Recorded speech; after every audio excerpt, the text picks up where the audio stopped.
दोस्तों आज का शुरू करते हैं जीकेजीएस, जिसमें महत्वपूर्ण प्रश्नों की सीरीज है, जिसकी श्रृंखला आज तीसरा श्रृंखला सेकंड श्रृंखला है, जिसमें बीपीएससी, दरोगा, बीएसएससी, बिहार पुलिस, एमटीएस सभी एग्जाम के लिए महत्वपूर्ण क्वेश्चन की सीरीज है। जिसमें चलिए क्वेश्चन नंबर 1 से शुरू करते हैं। एक है क्वेश्चन नंबर, तहकीके हिंद के लेखक कौन है? तहकीके हिंद के लेखक कौन है? ये अलबुरीन है। ये भारतीय इतिहासकार हैं जो मध्य आधुनिक भारत के इतिहास में काल में ये आए थे। नेक्स्ट क्वेश्चन नंबर है 2, इनमें से किसे बौद्ध धर्म का शब्दकोश कहा जाता है? तो ये सूत पिटक को कहा जाता है। आपको पता है कि बौद्ध धर्म में तीन पिटक थे, सूत पिटक, अधिगम पिटक और विनय पिटक। इंसाइक्लोपीडिया, भारत का इंसाइक्लोपीडिया सूत पिटक को कहा जाता है। ये बौद्ध धर्म से संबंधित है। हालांकि बिहार पुलिस, दरोगा और बीपीएससी, ये तीनों में बौद्ध धर्म से बराबर क्वेश्चन पूछे जाते हैं, जो कि बहुत ही इम्पोर्टेंट होते हैं और सभी एग्जाम में एक न एक क्वेश्चन यहाँ से देखा जाता है। चलिए नेक्स्ट क्वेश्चन, हाथी गुम्फा का अभिलेख किससे संबंधित है? ये तो कलिंग नरेश खारवेल के संबंधित है। आपको पता होगा कि 67 में या 68 में इस टाइप का एक क्वेश्चन पूछा गया था। तो हाथी गुम्फा अभिलेख संबंधित है कलिंगराज खारवेल से। एक क्वेश्चन पूछा जाता है कि चलिए नेक्स्ट क्वेश्चन देखते हैं। क्वेश्चन नंबर 4 है अरमाइक लिपि।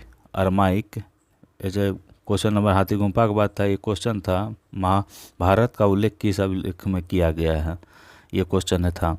नेक्स्ट, अरमाइक लिपि का प्रयोग कहाँ होता था?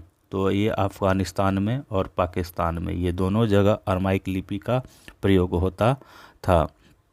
नेक्स्ट, इनमें से कौन नालंदा विद्यालय का अध्ययन नहीं किया? मतलब कि इनमें से कौन सा इतिहासकार थे जो नालंदा विद्यालय में कभी नहीं पढ़े? आपको पता है कि हेनसांग आया, फाहियान आया, सुंगयांग आया और बहुत ऐसे इतिहासकार थे जो नालंदा विद्यालय में अध्ययन किए, लेकिन मातवन लिंग एक ऐसा थे जो उसमें अध्ययन नहीं किए। हालांकि वो आए थे लेकिन अध्ययन नहीं किए। नेक्स्ट क्वेश्चन है, नवपाषाण काल की अवधि रही। इससे पहले पूर्व में 68 में ये क्वेश्चन पूछा था। तो ये पूछा था कि इनमें से किसका काल, ताम्रपाषाण का काल कब से कब तक था? इस टाइप का एक क्वेश्चन था। तो नवपाषाण काल की अवधि रहा 4000 से 2500 ईसा पूर्व। आपको पता है कि ये BC बिफोर क्राइस्ट और AD, ये ईसा मसीह के जन्म से पूर्व से ये आकलन लिया जाता है, BC और AD जो भी है। नेक्स्ट, सिंधु घाटी का सबसे बड़ा शहर, ये सबसे बड़ा शहर कौन सा? अभी हाल फिलहाल में तो राखीगढ़। ये फिलहाल 2014 में ये घोषित किया गया था कि सिंधु घाटी सभ्यता का सबसे बड़ा शहर राखीगढ़ है, जो हरियाणा में है ये। नेक्स्ट, सफ़रनामा किसने लिखा? तो किस इतिहासकार ने? Ibn Battuta. ये बहुत ही महत्वपूर्ण इतिहासकार थे इब्न बतूता, जो सफ़रनामा लिखे। हालांकि 68 में एक क्वेश्चन पूछा था कि कुछ ऐसे था मोहम्मद जुबैदीन टाइप का, जिसमें क्वेश्चन इस टाइप का क्वेश्चन पूछा था। नेक्स्ट, इतिहासकार के अनुसार वह कौन सा शासक था जो दरबार में कभी कभी नग्न अवस्था में रहता था? तो ये मुबारक शाह था। इनके को ये विलासतापूर्ण जीवन व्यतीत करता था। ये अपने दरबार में अर्धनग्न टाइप करके जाता था और सभी दरबारियों के बीच ये रहा करता था, इसीलिए ये विलासतापूर्ण और ही बहुत ही क्रूर शासक में गिनती आता था, मतलब आलसी भी था। नेक्स्ट, अष्टदिग्गज, मोस्ट इम्पोर्टेंट क्वेश्चन बीपीएससी का, बहुत ही रेयर और बहुत ही अच्छा क्वेश्चन रहा।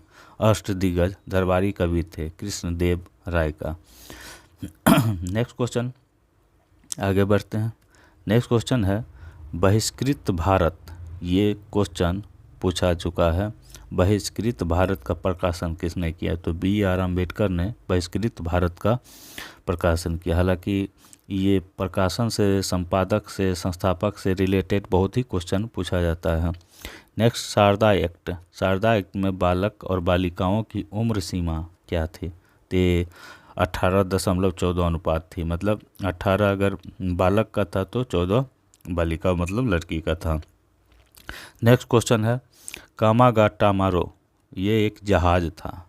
ये जहाज़ था जो कनाडा से रवाना हुआ था। ये जापान के लिए जाना चाहता था हांगकांग होते हुए, जिसमें सिख यात्री थे जो कि सीधे इनके जापान का सरकार या कनाडा की सरकार का कहना था जापान का सरकार को कि ये जो भी भारत से आए हो सीधे नहीं आए। तो ये जापान शायद कनाडा से होकर, ये जापान से होकर कनाडा गया था।